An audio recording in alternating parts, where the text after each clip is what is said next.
Game number 5 goes to your Phoenix Suns. The good guys win one. Am I right? The good ones win one. Welcome, ladies and gentlemen, to the Suns Jam Session podcast.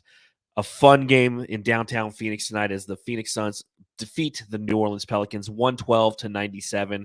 And Matthew, as I welcome you to the podcast, I do want to give a shout out to Cousin Will, $9.99 in the super chat. He says 3 down, Steve Nash to go. I love it. Steve Nash to go. We got 13 to go. So, yeah. Thanks, Cousin Will. Appreciate it. Great game. Great game. Good job, Suns. Good job. Yeah, good game. I didn't feel the best about it all around. But they did just enough. And I just have to keep the mindset like, hey, Booker's not here. It's going to be ugly. It's going to be nasty, even though we're up by 10 most of the game. It might not look how I want it to look, but they got it done. So I'm very happy for that. You make your shots, you get the loose balls, turns into a W. Yeah, and I think I'm with you there because we have such a high expectation for this team and the way that they've played all season long. And with the high intensity that the playoffs bring, coupled with the possession-to-possession, drawn-out physicality that the New Orleans Pelicans have been playing with, not having Devin Booker has definitely left an impact on this series. But that being said, you have to find conduits of offense outside of Devin Booker. You have to find ways to play smart basketball, which is one thing that I think that the Phoenix Suns really did in this game. So plenty to talk about on this edition of the Suns Jam Session podcast. I do apologize. My voice is a little off. I've been sick for the past. I literally Sounds think sexy, man. Does it? I've got that it's like Phoebe when she on Friends when she smelly cat when she gets a cold, she's like smelly cat, smelly cat. I always think of that too when I have that voice. That voice is nice. I love it. Works for me. Thank you, Thomas Annette. $2 in the super chat says let's fucking go. I was watching Friends today. I honestly think that game 4 physically made me sick. I went to bed on Sunday night and I had a horrible night's sleep. I was dreaming about the Suns Pelicans game all night. Seriously. And then I woke up in the morning, felt horrible all day yesterday, feeling a little bit better today, but I'm still not there yet. But maybe this will lift my spirits. A good win for the Phoenix Suns. Chugging with the fellas will help you. Are you chugging today or no? I am drinking water, my friend. You got to drink water. I'll chug one. You'll what? I'll chug one. Yes. You're going to chug a Lagunitas IPA. I am allergic to the corn syrup or whatever is in it, but just last time. You're allergic to it? Yeah, Bud Light. I can have Bud Light. Found out today I can only be a Bud Light guy. So where did you find I'll have this? A Bud Light. Where'd you find this out at? It's did you go to a doctor? I went to a doctor today. And he's actually the one that told me like Chris Paul needs to eat more meat. He'll have the energy to put up with Alvarado. I'm like, you know what? Maybe he does. You're onto something. So shout out to him and shout out to my last Lagunitas for a little bit. And here we go. It'll be on to Bud Light. So while Matthew's chugging with the fellas, it's chugging with the sickos now because this team is the sickos. Welcome to the Suns Jam Session podcast. You can follow me at Darth Voita. You can follow Matthew at Matthew Listen. You can follow the show at Suns Jam on Twitter. Well done, Matthew. You just chugged a Lagunitas IPA. Yes. You're a man, dude. I know. Make me into a man, Doc. There you go. Well, welcome, everybody. Let's talk about this victory, baby.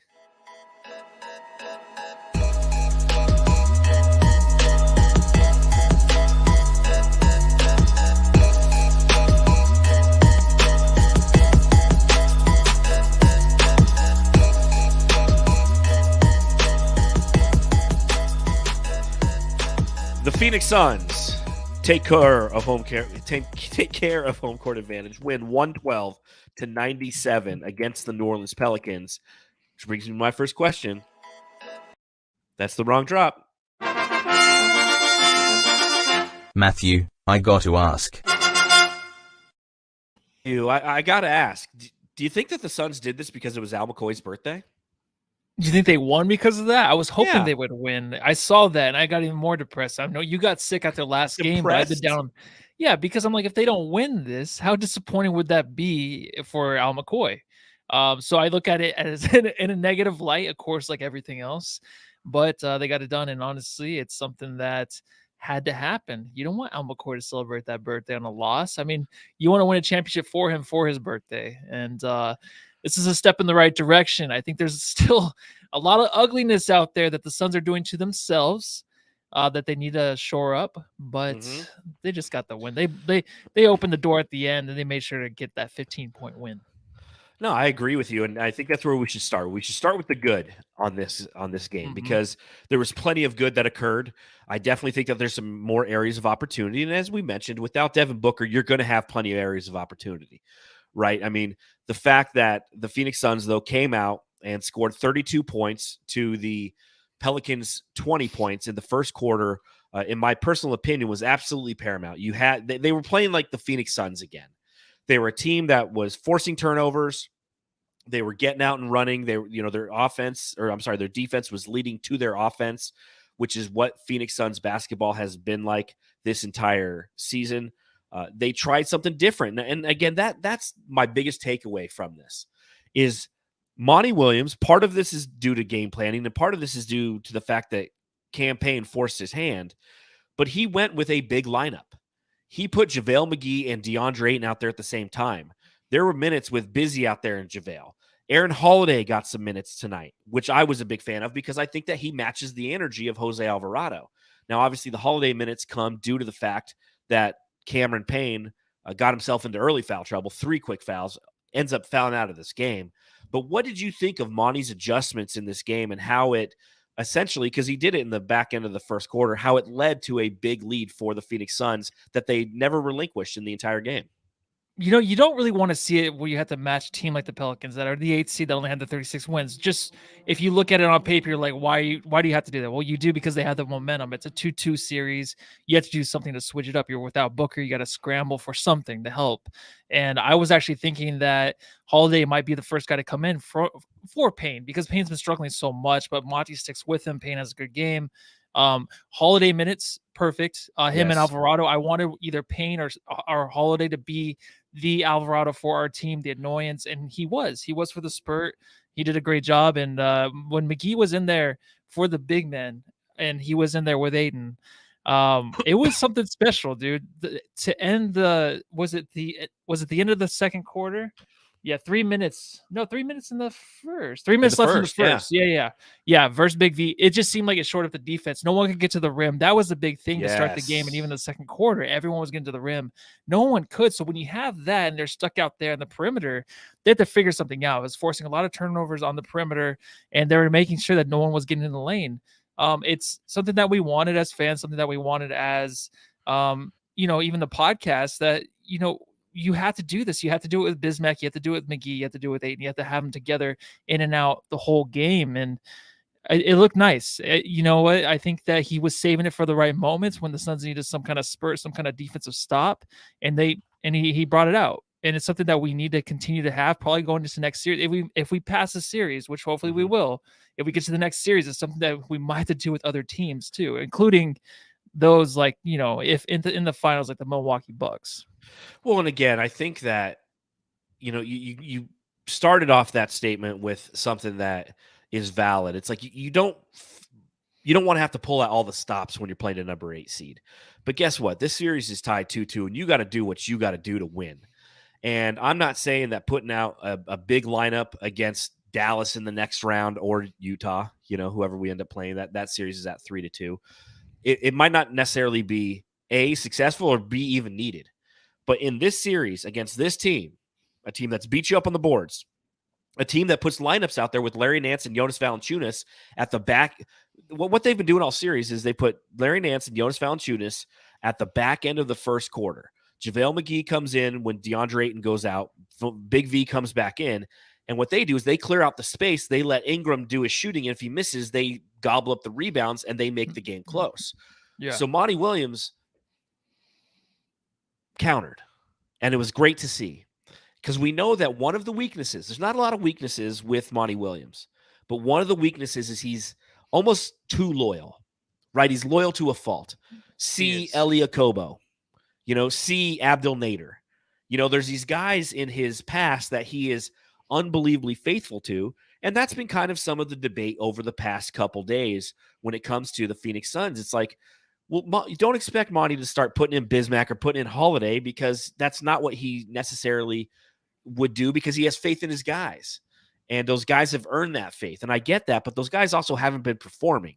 So you want to try to match the energy and the length of the New Orleans Pelicans. And the way you do that is you throw JaVale out there with DA. You have Aaron Holiday come in again, albeit the fact that Cameron Payne forced his hand, but Holiday is just as pesky as Alvarado. The difference is he's more physical. So as at Andrew Jang, the Vietnamese U.S. Jedi born in Arizona, asks in the chat, he says, do we keep the same rotation next game? What do you think, Matthew? Because I think the answer to that is yes. Yeah, you have to. Honestly, I wanted to see it more tonight. I wanted to see it in situations that kind of blow this game open because it was working so effectively. And you only saw it in spurts for 2 or 3 minutes. I mean, Chris Paul had another time when he had a hard time bringing down the ball and he got the 8-second violation. It was like, I loved it when Holiday was helping him out with that. Yeah. I loved it when Holiday was playing defense in Alvarado. I loved it that Alvarado had to cover Holiday certain situations and not focus his energy on Chris Paul. We need more of that. We need to adapt to this team that's super hot. And they're hot because they play the play-in, because they got those games under their belt. The Suns, looking back, I don't remember the last time they've had a good streak of good wins, because we ended the season in first place. We played meaningless basketball. The Pelicans have been playing meaningful basketball to get into here. That's why they are so hot right now. And we have to do something to stop them, because even though we are the better team without Booker, it's hard. In baseball, this happens a lot, right? Where the streaky team that gets in the playoffs will probably win the championship. That happens a lot. And I think that the Suns just need to adjust and continue to adjust and use this. And I was waiting for Big Ish Wainwright to get out there. Yeah. And we didn't see Juice tonight either. So a lot of good moves by Monty to adapt to a situation where we're not used to. And like last year in the first round against the Lakers, a lot was going on. We'll probably look back on this first round, and the Suns can finish it off in 6 and be like, dude, you remember Alvarado? Remember how annoying that series was? We'll look back because the Suns needed a game like this to get back into their good funk instead of this really kind of funky monk thing they got going on. This funky monkey that they got going on. No, I agree with you. This is a team that by every metric, they are outplaying what they've been all season. Again, Jose Alvarado, they said it on the broadcast, 68% free throw shooter. In this game, he ends up going 4 for 4 from the free throw line. It's a CJ McCollum, the way that he's playing, Brandon Ingram, the way that he's playing. I mean, everyone on their team is playing out of their mind, and the Phoenix Suns just have had to make the proper adjustments. And I feel like because it's a 7-game series and you don't want to show your hand too early, that's the other side of that. Is the Suns won 2 games and they didn't have to show the big lineup. They didn't have to necessarily bring in Holiday. And no, Holiday only played for 5 minutes and 50 seconds in this game, but his impact was unbelievably felt by this team because, again, he played with the hustle and he created another offensive and defensive wrinkle that just kind of it threw off the Pelicans. On holiday.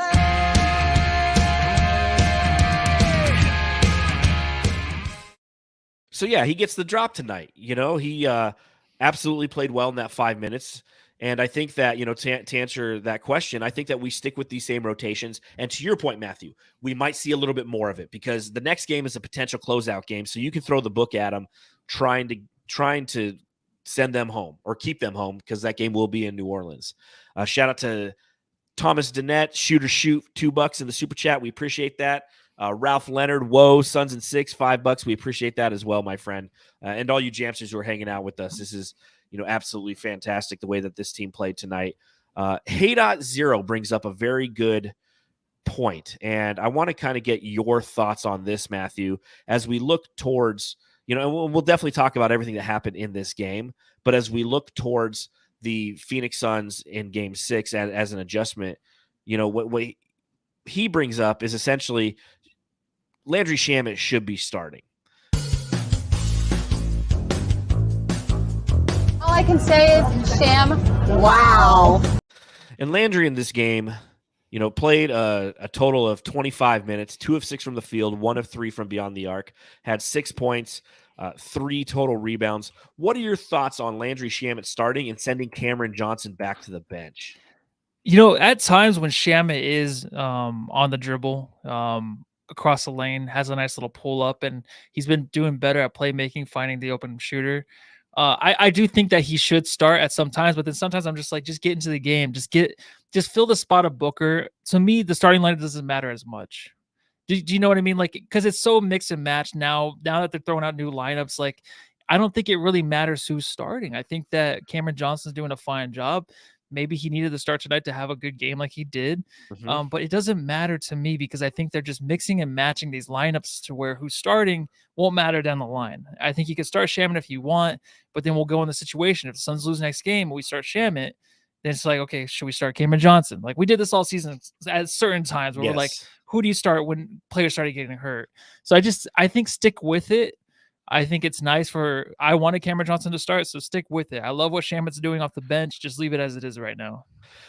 The thing I have with Landry Shaman is I just don't think that his defense and his length on defense against this long Pelicans team as a starter is the right answer here. I think you still stick with Cameron Johnson, and you're right. It's not it's not necessarily about who starts. It's about who plays throughout the game and who finishes. Right. Yeah. So how you counter if one of their guys is getting hot, then you're going to make an adjustment and vice versa. So Landry Shamet starting is something that with Devin Booker out, I thought we would see for a game. But I think the continuity, that's the one thing that's a challenge for this team right now, is they just don't have that continuity because Devin Booker has been out. So they've made the adjustment to the starting lineup, putting Cameron Johnson in there. And I think that that's what they'll continue to roll with. I definitely think that Landry Shamet provided unbelievably valuable minutes in this game, especially seen as Chris Paul had to play 38 minutes, almost 39 minutes. So having Landry Shamet pick up some of those minutes, have him out there with Aaron Holiday, have him out there with Campaign, do anything that you can to try to relieve some of those Chris Paul minutes so he can execute in the fourth is absolutely paramount for this team. And I think that you don't match his minutes with Chris Paul in the starting lineup. You have him give Chris Paul some rest. That's what I think.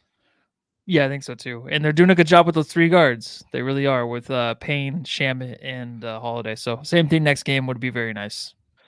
Yeah, and again, we'll see what the Phoenix Suns do when they play in New Orleans on Thursday. One guy, though, you got to talk about in this game, man.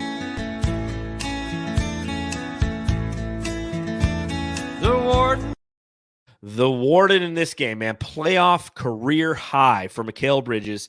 12 of 17 from the field. 12 of 17, 4 of 4 from beyond the arc, 31 points. He had 4 block shots and 4 made threes, 5 rebounds, 2 assists. What an unbelievable performance by Mikal Bridges. What an absolutely needed performance by Mikal Bridges. With Devin Booker out, you need somebody to fill that scoring gap, right? And we talked about it on the last podcast. You know, we want it to be DeAndre Ayton, but you need somebody else to do it. You need Cam Johnson. You need one of the twins to step up. And guess what? Mikal Bridges did that tonight. He did, and he was loving it. Defensively, he was absolutely amazing. In the first quarter, you know, Ingram was going off again. He was getting to the lane like he wanted. They had Crowder on him. And I'm like, Mikal Bridges? And then all of a sudden, Mikal Bridges was on him. And he made it difficult. He was a problem everywhere. Like the double blocks down low on Devontae Graham, where he just like, get that shit out, leading to fast breaks. He had his hands in everything. Yes. The block on CJ McCollum, too. It's just like, oh, I can do this too, Herb Jones. You know what I mean? I can block these jump shooters. The way he was playing defensively on Ingram was a problem. You know, these podcasts we do after every game, I'm like, Ingram's tough to guard because he makes these difficult shots. So the length sometimes doesn't matter. The body sometimes doesn't matter. But Mikal made it really difficult for him to do anything tonight. So we haven't seen that all series long, really, where he made a stop on Ingram consistently like that. He was doing a really good job on CJ McCollum most of the series, but now it's Ingram's turn. Ingram, he shut him down 22 points.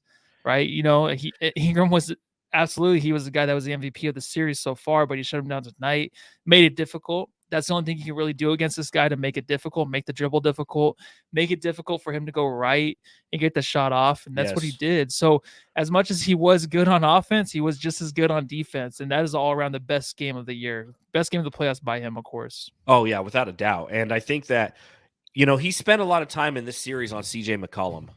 And it'll be interesting to look at the defensive stats on Brandon Ingram for Mikal Bridges, not only in this game, but in this series.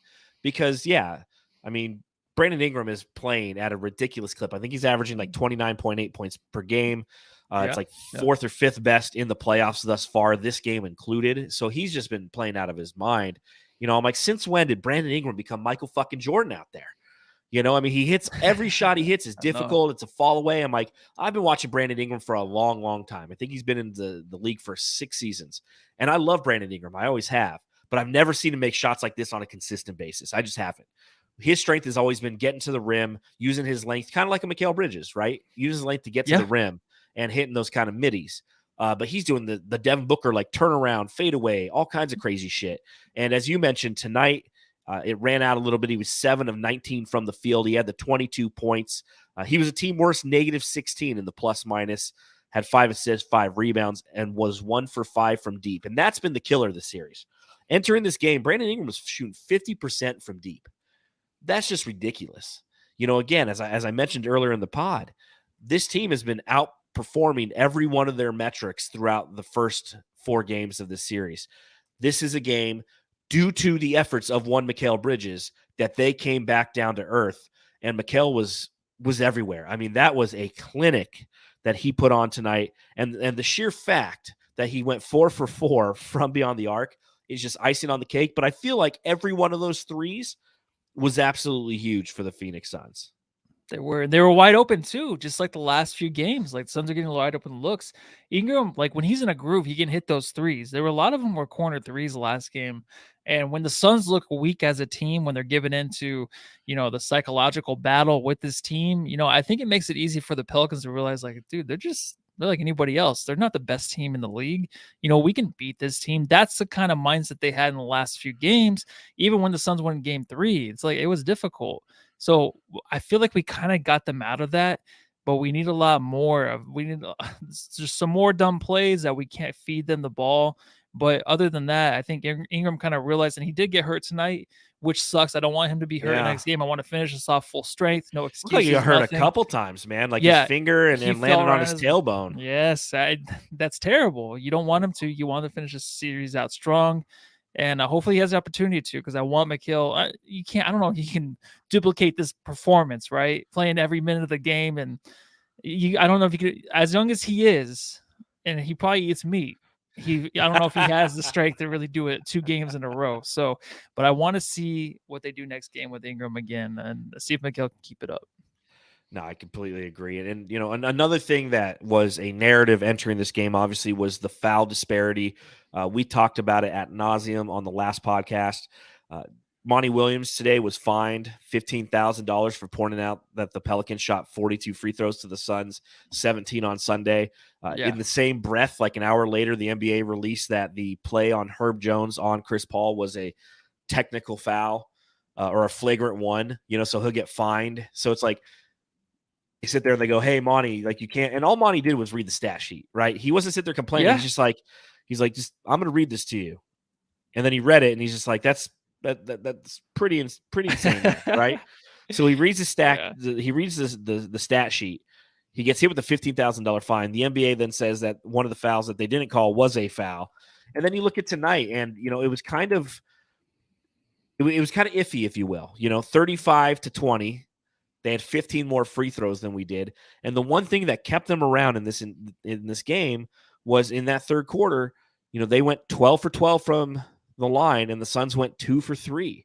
Is this going to be a consistent narrative against this team, or should we just say, you know what, once again, we won the game, and it was despite the fact that we can't get whistles? When I looked at the free throws in the second half, I was actually surprised that the Suns were down that low. I thought they did a good job getting to the rim, and I think this is the best the Suns can do in any series against anybody, even if it's a young team like the Pelicans. Even though it's so funny because the Suns were just young last year and the 2 years ago, just because we have Chris Paul, we're old, I guess. But Pelicans, they're going to get to the line no matter what because they live down there. They make sure to force any kind of shot towards the Suns and make sure that they can draw some contact. The Suns still have issues doing that. They will. It's nothing like you can turn around in a blink of an eye going into next series, going into the next game. The Suns just have to be more aggressive, whether or not it looks good or not. I know Cameron Johnson tried to do it early in the game to kind of set the tone, but they just look so weird doing it. It's not the Suns kind of game. It really isn't. Obviously, the stats show all season long. So the thing that we argued about last podcast was how the Suns just did not get any calls when they're trying to get the rebound. Mm-hmm. It seemed like tonight, the Suns were getting the rebounds and they They made some dumb plays where they bring the ball down, like, oh, where's Alvarado? There he is. Like, that was on the Suns. But last game, the refs weren't calling anything because they were all over the Suns trying to grab rebounds. It didn't look like the issue tonight. So that was the one thing that bothered me. That was kind of gone. I just think that this was a good officiating game, even though the Suns are 15 less shot attempts from the free throw line. The Suns did the best they can. They just don't have that in them to get to the line every time down the floor.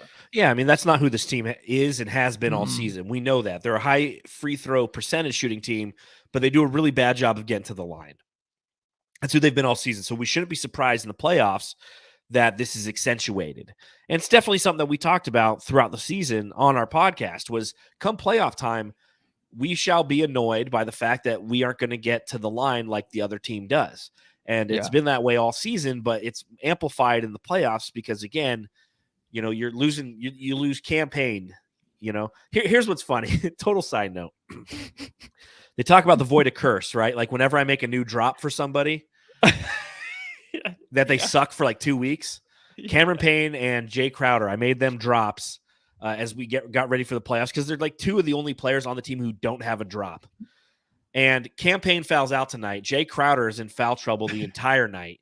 And I'm sitting there, I'm like, I'm just going to delete those things. You know, like I just need to get rid of those things. There's no way. At least not the Jay Crowder one. You got to keep those. Well, I'm waiting for Jay Crowder. Man. He needs to make two shots from beyond the arc, and he will get his drop back. And Cameron Payne, in order to get his, he needs a 15-point game. And on that note, you know, Cameron Payne, are the rules. You know, them's the rules, okay? And Cameron Payne had 12 points tonight. You know, he was 4 of 10, had a couple steals, and I think, you know, only the one turnover. But Cameron Payne had a much better game tonight, right? Yeah, he did. The 9-0 run that the Suns went on early in the game, you know, it was Cameron Payne when last year. It looked like it was him from last year with the free throws. Good looking bucket, took his time, little pull away from Big V down there on the elbow. So that looked good. And then also just hitting that 3 in transition. So it was a 9-0 run from the Suns. He got 7 of them. That's what we need. Like, if that's all he brings the whole game, and it's, I mean, if he ends up with 15 points like you want for the drop, but he gets those 7 points in a spurt, those are things that we need to make sure that we can keep that lead, to make sure that we can put our throat on the Pelicans' neck. So, little cuddle session, I guess that's what it is. Neck on the throat, or throat on the neck, cuddle session. Yeah. And you talked about Botti, like giving these guys opportunities still. And this is something where, you know, Cameron Payne, it's just like, you know, he still believed in me. He did. He was the first one off the bench. I still liked Holiday's minutes a lot. And I think we should get more minutes of him. But then the dumb fouls by Payne. The problem with Holiday, though, is you saw it a couple times. He got bailed out once. He does the Bledsoe. Yeah. Where he just drives towards the hoop, jumps up in the air, and then turns around and looks for somebody to throw it to. And he did it on one play, but they called a foul on the opposition. Yeah, he got bailed out big time. Yeah, he got bailed out big time. And in that three-pointer, the offense is going nowhere. The one that just went in off the front rim, he got lucky on that one. But dumb fouls by Payne, man. When he's in foul trouble, don't swipe at the ball. Boneheaded. And it's a foul too. It's just, those are things where you just know he doesn't listen. He doesn't pay attention to that. That's what's going to keep him in trouble, keep this team in trouble if he does that. Because having such a good game and you go into foul trouble, that mentally gets in your head. It ruins everything else. So other than the fouls, everything else looked pretty decent from him tonight. No, I agree. And I think that, you know, again, if he can just keep himself out there on the court, like you said, he was a big part of kind of the only run in this game. And that's one thing that I think has really driven me crazy about this series. The Phoenix Suns haven't put together any substantial runs. You know, one of the reasons that this team was 64-18 is there would be points in the game where they would just drop 6 to 12 on you like that. Yeah. And they did it in the first quarter. They got up by 12, and then they just held on for the rest of the game. You know, you look at it in the second quarter, they outscored the Pelicans 27-26. The third quarter, the Pelicans outscored them 32-30. And in the final quarter, the Suns held the Pelicans to 19 points, but they only scored 23 of their own. So they were a +1 in the second, a -2 in the third, and a +4 in the fourth. It was the +12 in the first that ultimately decided this game. We haven't seen that from the Phoenix Suns where they put together 2 or 3 of those runs. Now, if you watch Memphis versus Minnesota, that's all that series is teams putting 14-0 runs on each other like nonstop. Yeah. That's all the game is. It's like to be a fan of either one of those teams, watching that series has got to age you. Because it's nonstop, just like, hey man, I'm feeling good. We're up 16 now. It's like, holy shit, we're only up 2. Oh, we're up 16 again. Oh, we lost the game. It's just like that series is insane. Now, if the Phoenix Suns can do that to the Pelicans with a little bit more regularity, this isn't even a contest. But again, you have to credit the Pelicans. You have to credit their focus, their athleticism, their youth, their coaching. You have to credit them for all of those reasons why they haven't folded. They believe in themselves. This is a team that, in theory, when you put your neck on their throat, they should go away. But they haven't this entire series. And I expect in Game 6 much of the same, that they're going to come out with that fire. The Suns just need to put some more of those good runs on this team. Yeah, I agree. Payne watch. DeAndre Ayton in this game once again played absolutely fantastic, in my opinion. Only 19 points, 9 total rebounds, 8 of 13 from the field. Note that of those 19 points, 13 of them came in the first half. He was 6 of 8 in the first half. I thought he was making all the right decisions in this game. He had that amazing pass to Jay Crowder. He hit Mikal Bridges on a back cut late in the game. That was, Mikal dunked it home, and that was kind of the exclamation point.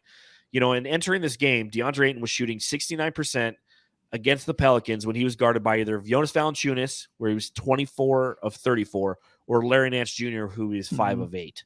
I continue to see great things from DeAndre Ayton. My one challenge, again, is the fact that they kind of have this tendency where they go away from him.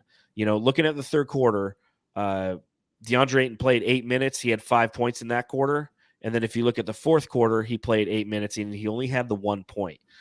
Now, again, we won this game, so I'm not going to be overly critical about the Suns not giving him the ball a little bit more, but they should have given the ball a little bit more. They should have. Everyone did step up around him, so it was nice to see that. So maybe, the way Ayton is. If everyone else is doing good, then he's not going to worry about it. He's not going to ask for the ball. There was 3 turnovers by him tonight. There's just a few weird plays, like the handoff to Chris Paul where he just kind of threw it away. He looked good. The only thing is, if we go to adjustments next game, I'm just thinking, if we have this game from everybody else, we still need a little bit more from DeAndre down there on the boards, down there on putbacks, because that's what we're going to need to finish this team off. We're going to need an extra level from him.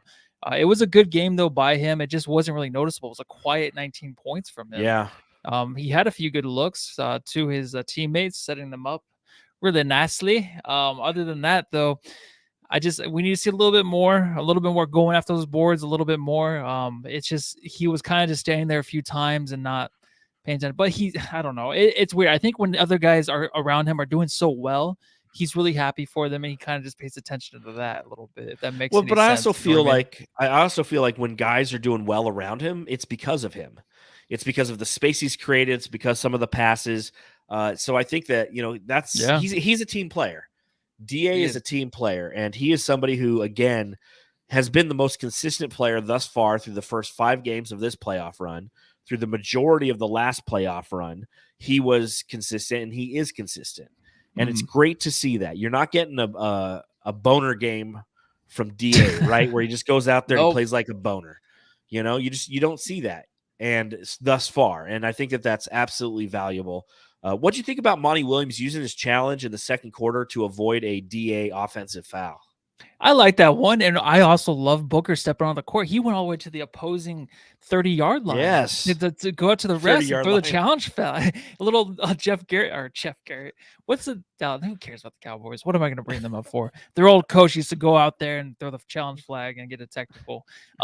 But I'm surprised Book got a technical. We'll get into the subreddit thing where fans are like, what is this guy doing? But he was all the way out there trying to challenge that himself because everyone could see McCollum went into. It was nice because I thought that the move DA made is something that he needs to do more of, and he shouldn't shy away from it because he drew the foul. So I think it's a confidence booster for him that Monty did call that challenge because it was very blatant and obvious that it wasn't a charge. Yeah, and I think that at that point it was an 11-point game, and it was an opportunity potentially for the Pelicans to cut it down.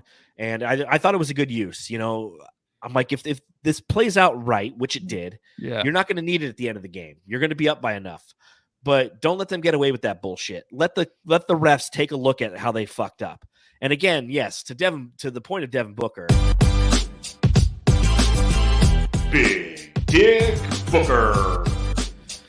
I love doing the Booker drop, even though he's not playing. Parker Hines in the chat, $4.99 in the super chat. We appreciate you, Parker. Says, question: when Book retires eventually, can he be a good coach? I don't know. Thoughts? It's tough. I was thinking about how good Jason Kidd as a coach. I was thinking of like top 75 players. Which player was actually a good coach? Because it's very difficult for these guys as superstars to really deal with these players that aren't very good, not as good as them. So it depends. Booker came up in a different way. He came into the league in a different way. So it might help him in the end. I can see Chris Paul being a better coach first, and then we'll see if maybe Devin Booker joins his staff later in the decade, the next decade, maybe hopefully next decade, and they can coach the Suns, something like that. That'd be nice. What'd you think of his attire tonight? It doesn't matter.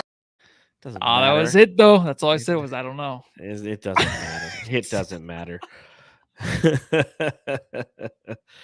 Shout out to Jeff Bernardino. He says, date night with the wife, screw avocado, Suns in 6. Let's go, Suns fam. Thank you guys for the amazing podcast. Thank you, Jeff, for donating in the super thank chat. you, Jeff. We really, really appreciate that very, very much. So, Matthew, rumor has it you were hanging out on the Pelicans subreddit, right? Yes. The Suns Jam Session subreddit stakeout. So Matthew was tasked with the duty of going to the Pelicans subreddit and just seeing what they're saying about this game. And for those of you who want to follow them, I don't recommend it, but NOLA Pelicans is the subreddit.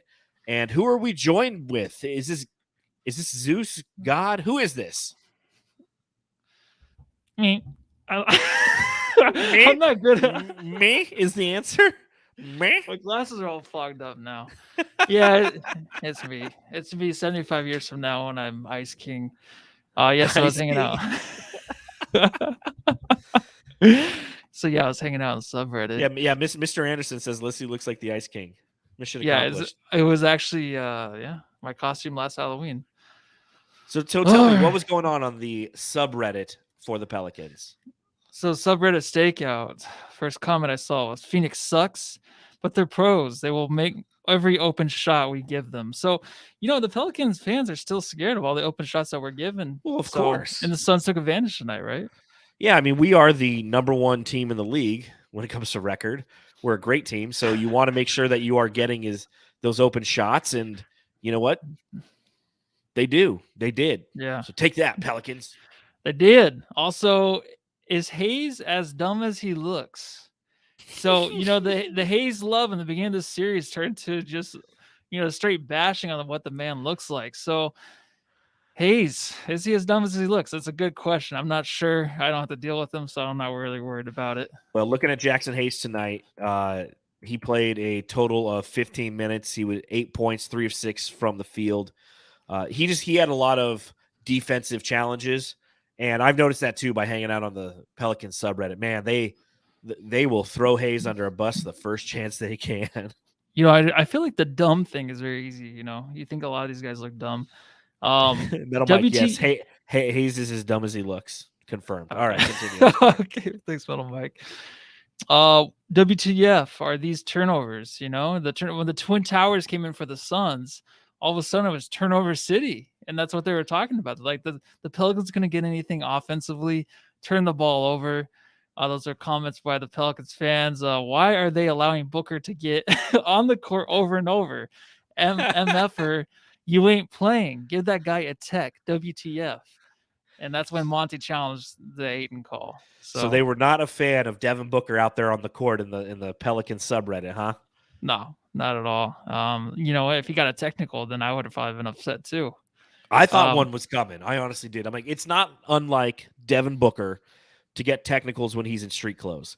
We all remember the great Mexico City debacle of 2019 when he was in street clothes and he got a technical foul against the Spurs when we were playing them down in Mexico Cities, and it ultimately cost the team a win. I remember I was unbelievably frustrated about that. If you think about it, because of that, they didn't get into the playoffs in the bubble because they missed it by a game. And it's all your fault, Devin Booker. But I like to be on the court. I forgot that he was on the team. All right, some Jose Alvarado comments. Jose got that old man panting. We're still in this. That was actually leading up to halftime when Chris Paul was over dramatic, leaning over on his hands on his knees before halftime was ended. And they're just like, Jose Alvarado has this man panting. And I said, eat some meat. You probably get some energy.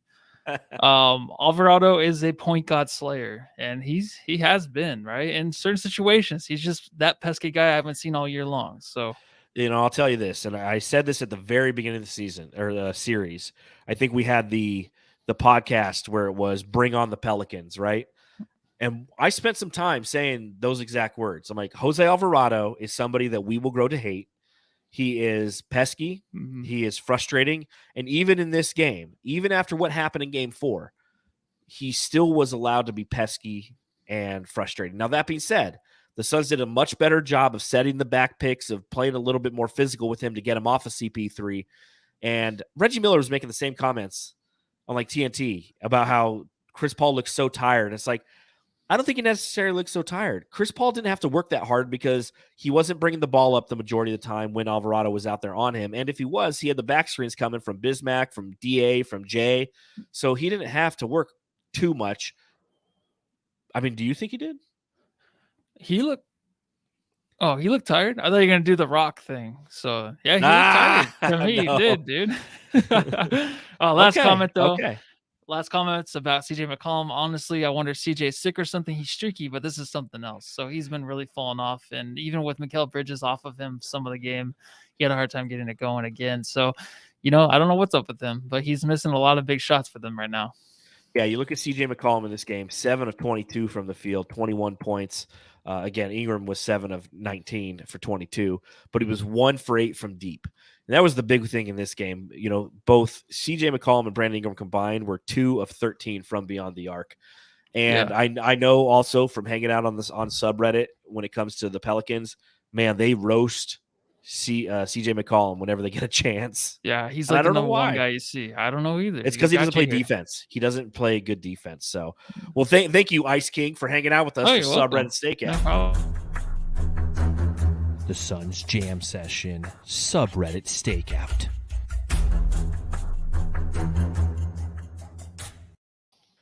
There you go, Subreddit Stakeout.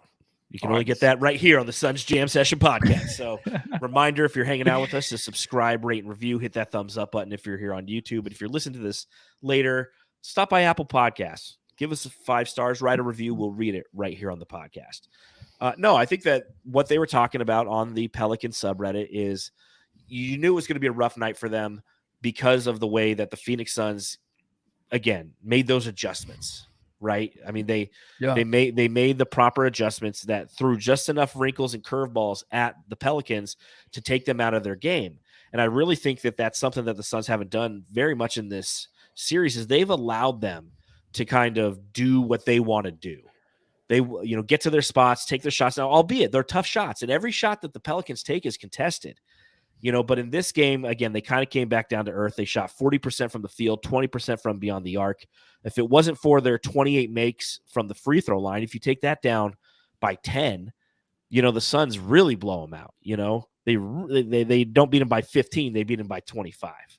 Yeah, it's the same as last game where everything really matched percentage-wise. It was just the free throws, and then the Suns just upped the percentage, and they won the game. That's all it was. Well, and that's what we've talked about in those games that we've lost. I mean, the Suns in this game were 10 of 27 from beyond the arc. They're 37%, which is a respectable percentage for sure. But those 10 made threes are absolutely huge. And to see the contributions, primarily from Mikal Bridges, but Payne had 2 threes. Landry Shamet had a 3. Jay Crowder hit 1. God, if he hit 2, I could play his drop. Come on, Jay. You wanted Jay. Come on. Oh, yeah. I mean, he got hurt, though, so. Who got hurt? Jay. He got hurt a little bit. Like, he had some ice on his calf or something, I heard. He was out for a while. Well, he was out because he was in foul trouble the whole damn game. All right. Well, then I read the wrong report. Well, come on, Matthew. You're better than that. Also, looking at this game, a couple other things that I wanted to talk about before we hand out the hardware for Suns Jam Star of the game. The way that the Pelicans are always swiping at rebounds. Dave King pointed that out on Twitter, and I thought it was something that is very interesting and something you don't see a lot of teams do. Of course, everyone kind of goes for the ball, but they're always swatting. They're always swatting. And again, it's that kind of hustle thing. Have you noticed that? And how annoying is it?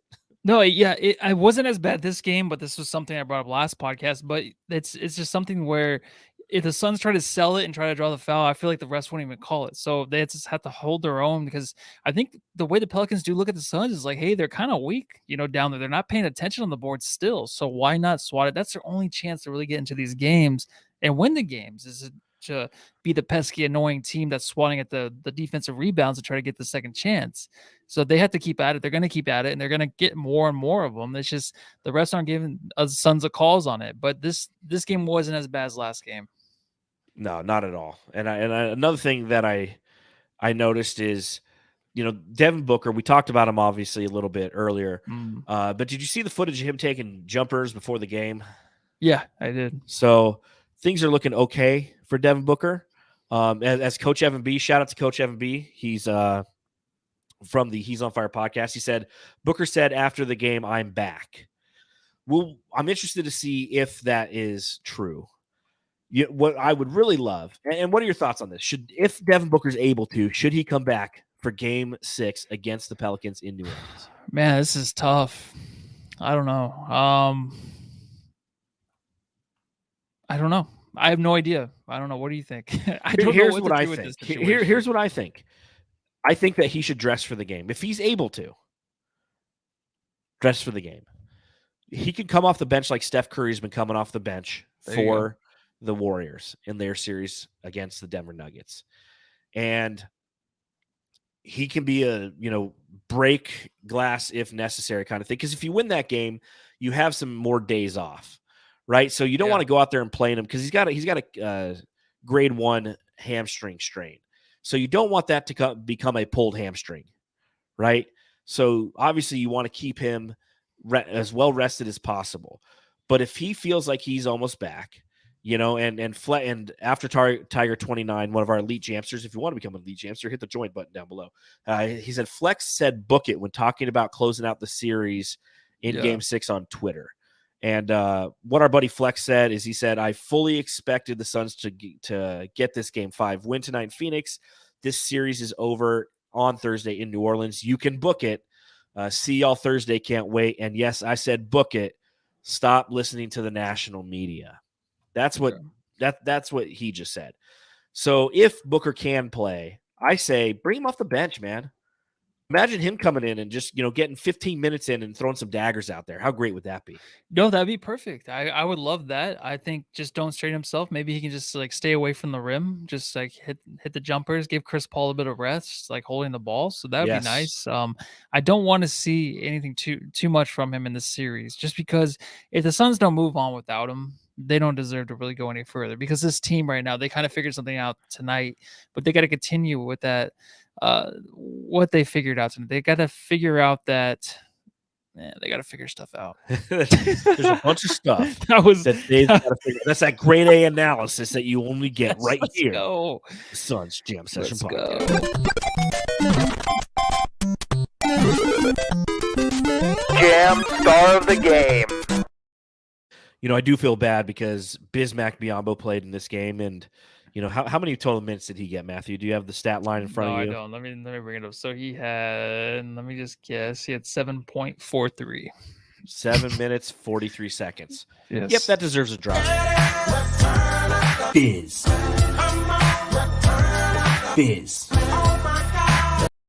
He earned it just by playing. But again, yes, Jamsters, let us know who your Jam Star of the Game is in the chat. This is a reminder to subscribe, rate, and review. And if you're watching along live, hit that thumbs up button down below. We truly appreciate it. Matthew, who do you have? Oh, I don't know. Mikal Bridges. And why? For sure. He made a lot of shots tonight. He was really good on defense. Your analysis is just fucking killing it tonight. I'm aiming to show strong, dude. All that corn syrup's hurting my tummy. I'm the one who's sick here.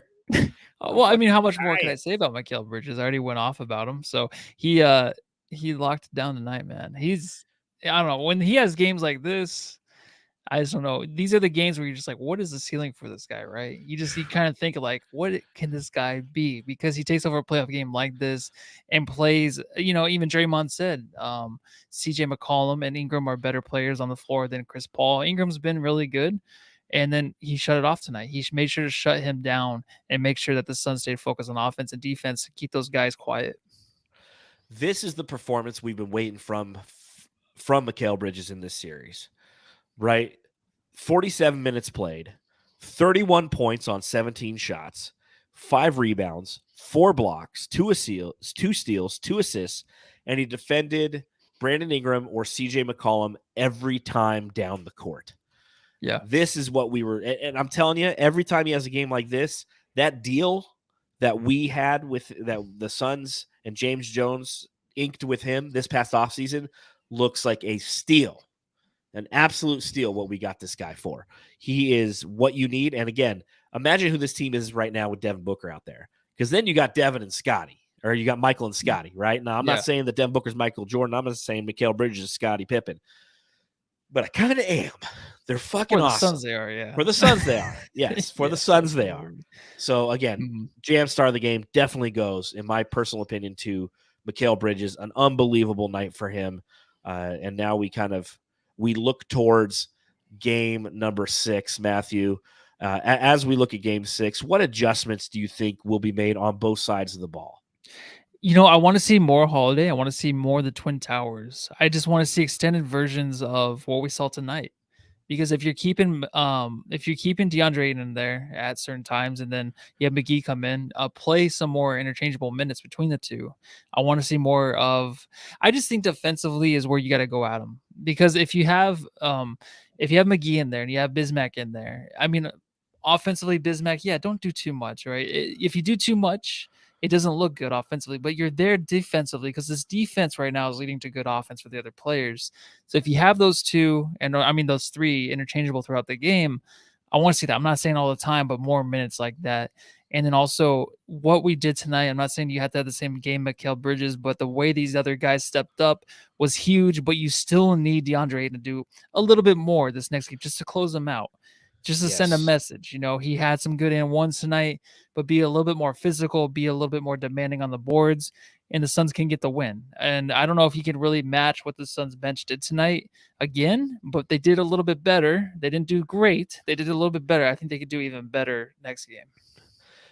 No, I agree. I think that's the area of opportunity for this team. And the adjustments that need to be made in game 6 are as the emotion of the Smoothie Center, which on Pelicans subreddit they call it the Blender, because it's like the Smoothie King Center or whatever. I'm like, that's a funny name, man. We got Footprint Center. I'm like, you can't. There's nothing funny about that. But Smoothie King, you'd be like, I'm headed to the Blender. I think that's a good name. But as as the emotion is going to be riding high, the crowd will definitely be into it. I mean, they've been so loud on TV. You have to ride that emotion. And I think that what Monty's done is he's shown a little bit of his hand and saying, hey, we can shut you down defensively in a couple different ways now. And that's where they need to focus on. They need to focus on the defense. They forced the Pelicans into a ton of contested shots in this game, a ton of contested shots. They need to continue doing that because, again, this is a team that has shown, and they won 36 games this season, and they've shown that on a long enough timeline, those shots aren't going to go in. And they started to come back down to earth tonight. And I hope that they come all the way back down to earth on Thursday, and the Suns ultimately win that game. Now, I think it was Zona Hoops who posted this a couple nights ago. This team, the Phoenix Suns this year, I know I've personally done it a ton, has been compared to like the 2014 San Antonio Spurs, the San Antonio Spurs, right? Yeah. Remember that team that beat LeBron James and the Heat in the finals, and they were just unbelievably balanced, and they played, came back. Lost. Yeah. Yep. And their first round matchup as a 1 seed was against an 8th seeded Dallas Mavericks team, and they went to 7, and then they just marched through the playoffs. This team has the ability to do that. And I'm saying I don't want it to go to 7. I can't deal with the fucking stress of that shit. I swear to God. It might. It might. It absolutely might. It absolutely might. But that being said, this team has the capability. We saw it tonight. The adjustment that I want primarily made on Thursday is just lockdown defense, because we saw tonight the defense leads to offense, and that's where we can start to put some of those runs on this team. Yeah, and it's something that they can do. I think they're really finding their groove again. They really are. Yes. You just saw a little bit of it tonight, and the dumb things of just turning the ball over, just doing too much on offense for some players that shouldn't be handling the ball on offense. That just happened a few too many times tonight, and they'll shore up that, and then I feel like have a more complete game next game. But it's going to be difficult. Like I said, home court doesn't matter, but man, that Pelicans team feeds off that energy, man. Yeah, Amen. It did, huh? Yeah, the officials feed off that energy. That's the scary thing. So. True. Thoughts? Brains? All right, so a couple things I want to talk about before we get out of here today. Going on in the rest of the playoffs, you have, if you look at the Eastern Conference, the Nets did not win a game. They were swept by Boston, Matthew. What are your thoughts? I did choose them to beat Boston, didn't I? You know, I think I picked Atlanta to beat the Heat, and they beat them 4-1. So what the fuck? Yeah, that one's over too. It's weird. It had me thinking. I'm like, if the Suns lose tonight, it's just a thing where these old guys that are in the league thinking that they could squeeze one more title out or get their first title. It might just be over for a lot of these guys. You know what I mean? Because the league is so deep right now. It's so young. I'm not saying Durant's not great. He is. Whatever happened to him in the series, I'm not sure, because I've never seen him ever have that much of a difficult time game to game trying to get shots up against a team is good defensively. But come on, Kevin Durant, 7 feet tall, can't give the shot up over these dudes and just bricking everything. It hasn't looked that way in forever. So the thing is, like, these guys kind of create these teams with these old dudes like Blake Griffin. Just join the team. We're friends. We'll see if we can win this because we got names, but it hasn't worked that way. And Kyrie, no matter how good he is, the help just wasn't there. You're on mute. You look at that series, and that defense was pretty spectacular from Boston. I think if Brooklyn's playing in any other series, they at least get 1 or 2 games. I don't think that they have it in them, because much akin to the Los Angeles Lakers, the Nets were just way too damn top heavy, right? I mean, from a salary standpoint, when you pay that much money for those kind of players, and in the Nets case, it's KD, Kyrie, and Ben Simmons. It was James Harden to begin the season. The rest of the roster is really hard to fill out, and Boston's in a good place because they've got some really unbelievably defensive minded guys. It'll be interesting to see what happens, because I believe that Milwaukee, who's currently up 3-1 on the Bulls, should win that series. That'll be a good series, man. Boston versus Milwaukee, huh? Yeah, no, I think so. The thing with Chicago too, I saw is that Levine's out now, so this one should be wrapped up. Yeah, no, I mean, Milwaukee versus Boston, and then if Philly can pull it out versus Miami, I mean, you got matchups everywhere that's going to look great. Yeah, go ahead and put your thumbs up. What? That's not good for the audio people. What are you talking about? Oh. Looking at the Western Conference, I don't want to go too far into the Eastern Conference. The next series up for the Suns, if they win on Thursday or Saturday against New Orleans, they will play the winner of Dallas versus Utah. Dallas currently leads that series 3-2. Are you scared of either team?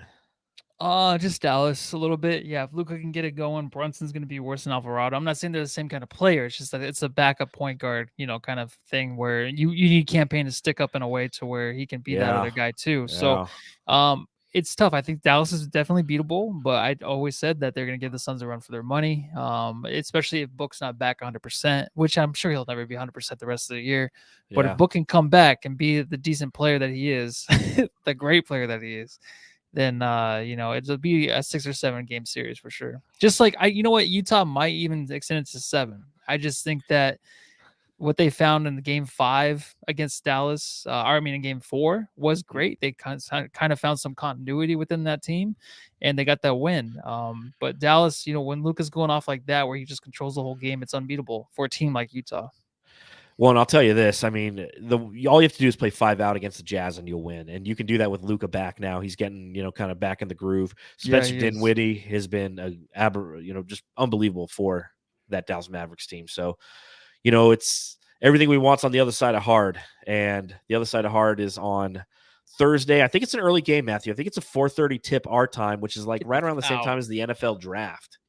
Is it? Oh, the NFL draft, dude. Yeah. What? You know what I get mad is when Russillo talks about the draft. It's like, who gives a fuck about the draft? Like, this is not even a good draft. Have you ever seen? I love the draft. I normally go to Buffalo Wild Wings. I meet with my friends. I don't know if I'll be able to do it this year just because I don't feel well. But have you ever heard Bill Burr's stand up about the draft? No. It's fantastic. He's like, he just sits there and he's like, that's what you get for watching the draft. All you have to do is like the next day, it's right there in the paper. You just go right down. You can see everyone who got drafted. He's like, people get all upset during. He's like, well, I think we need a kicker. He's like, I can't believe you went for it. So it's just like, I like the NFL draft. But if it's on a Thursday, I will be in a different mindset. That's for damn sure. Well, it's 4:30. I'm not gonna be able to see the first quarter. Oh my god, here we go. Oh, you better call off from work that day. Yeah. All right. Well, on that note, Jamsters, we appreciate you hanging out with us after this great Suns victory. Way to go, Suns. Relief. I already feel myself getting better. Thank you, Suns. But make sure you subscribe, rate, and review. Make sure you follow me on Twitter at Darth Voita. You can follow Matthew on Twitter. Matthew Lizzie. And you can follow the show at Suns Jam. Do you know what's a good way to end a show? I should sit there and say, and on behalf of Matthew, this is John. And then you go, on behalf of John, this is Matthew. Okay. You ever watch Community? Yeah, just the first season though. Oh my god, I've been sick at home, so I've been binge watching. I love that show. Troy and Abed in the morning, and that's what they do at the end of one. They're like, "All right, so on behalf." What season is that? Troy and Abed in the morning is at the end of like every fucking episode throughout the entire. Oh, really? You get that's such a great show. Such a great show. So on behalf of Matthew, this is John. Beyond whatever. I already forgot what to say. Just tell me to go home and love go your home family, and love Matthew. your family. All right, thank you.